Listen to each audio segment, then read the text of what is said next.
अष्टाङ्गहृदयं सूत्रस्थानं chapter 5 द्रवद्रव्यविज्ञानीयम्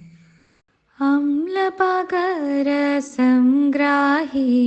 गुरूष्णं ददेवादजेत् मेदः शुक्रबलश्लेष्म पित्तरक्ताग्निशोफकृत्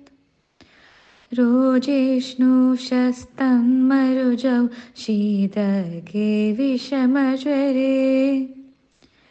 पीनसे मूत्रकृच्छ्रे चारूक्षं तु ग्रहणिगदे तक्रं लघुकषायाम्लं दीपनं कफवादजेत्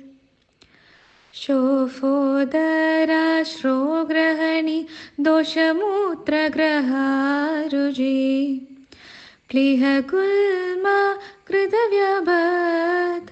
गरपाण्ड्वामयाञ्जयेत् तद्वन्मस्तु सरं स्रोदः शोधिविष्टम्बजिल्लघु